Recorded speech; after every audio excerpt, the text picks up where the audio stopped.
राजगिराच्या पिठापासून एक मी तुम्हाला पदार्थ दाखवणार आहे. त्याचं नाव आहे राजगिरा पनीर करंजी. तर चला सुरुवात करूया. इथे मी पाव किलो पनीर घेतलेला आहे. तो आपण किसून घेऊया छानपैकी. आता आपण ह्यात घालतोय अर्धा टीस्पून जिरा पावडर, 1 टेबलस्पून बदाम आणि पिस्ता कट केलेले, 3 हिरव्या मिरच्या बारीक चिरलेला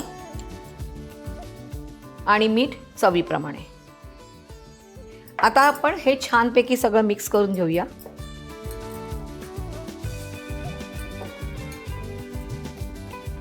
आतील सारण झालेलं आहे. आता आपण वरचं कव्हर करून घेऊया, पण त्याच्या अगोदर आपण तेल गरम करायला ठेवायचं आहे. तर गॅस सुरू करूया आणि ही कढई ठेवून देऊया.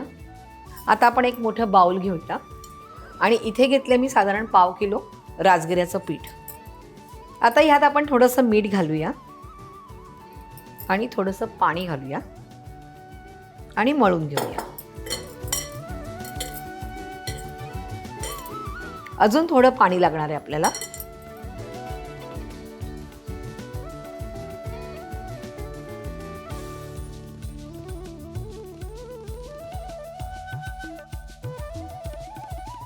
अगदी थोडंसं तेल घालायचं आहे. आता हे मळून झालेलं आहे. आता आपल्याला ह्याच्या करंज्या करायच्या आहेत. आता आपण आधी ह्या पिठाचे गोळे करून घेऊया आणि थोडंसं घट्ट मळायचं आहे. आणि दुसरी गोष्ट काय आहे की हे ठेवायचं नाही आहे पीठ. हे जर मळून ठेवलं पीठ तर नरम पडणार, तुमच्या करंज्या होणार नाहीत आणि तुम्ही मला म्हणणार ताई तुमच्या करंज्या झाल्या, आमच्या का होत नाही आहेत. गोळे करून झालेले आहेत. आता करंजी करायला घ्यायची आहे.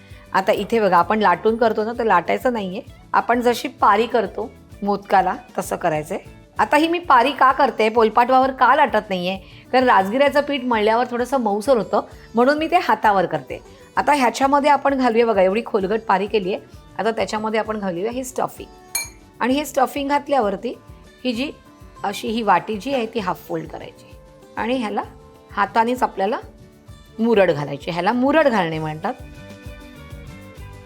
आता मी ह्याला मुरड घातलेली आहे, पण तुम्ही करंजीच्या चमच्यानी पण कापू शकतात. आता आपण ह्या जसं जसं होतात तशी तशी मी एक एक ह्याच्यात टाकणार आहे, कारण हे ठेवायचं नाही आहे. ठेवल्यावर हे नरम पडणार आहे. तर मी ही एक साईडला टाकते.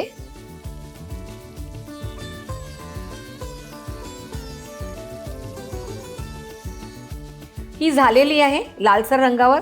आपण ही काढून घेऊया. अशा प्रकारे आपण बाकीच्या करून घेऊया. वाटी झालेली आहे.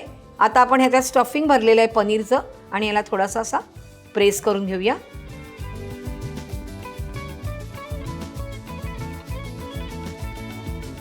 अशी करंजी तयार आहेत. अशा मी 4-5 करून घेते पटापट, कारण ह्या पटकन कराव्या लागतात आणि मग आपण फ्राय करूया.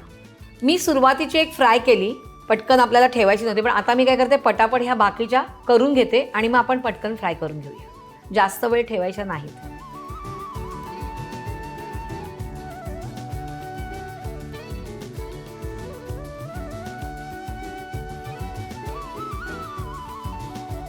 चार तयार झालेत, त्याआधी आपण तळून घेऊया आणि मग पुन्हा आपण 4 दुसऱ्या करून तळूया. तेल तापलेलंच आहे.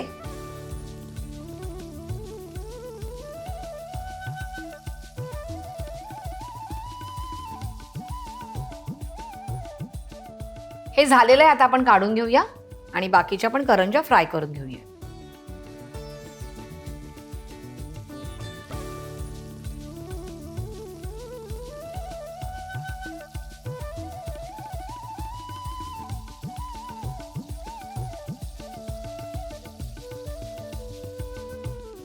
आता आपण हे काढून घेऊया. नवरात्र स्पेशल उपवासाच्या राजगिरा पीठ आणि पनीरच्या करंज्या तयार आहेत. किती सोप्या आहेत तुम्ही पाहिल्यात. तुम्ही ह्या करायच्या आहेत, मला कमेंट्समध्ये कळवायचं आहे. आमच्या चॅनलला लाईक, शेअर आणि सबस्क्राईब करायचं आहे. पण हे फक्त रुचकर मेजवानीवर शक्य आहे. त्यासाठी तुम्हाला काय करायचं आहे, पटकन सबस्क्राईब करा आणि पाहत राहा रुचकर मेजवानी.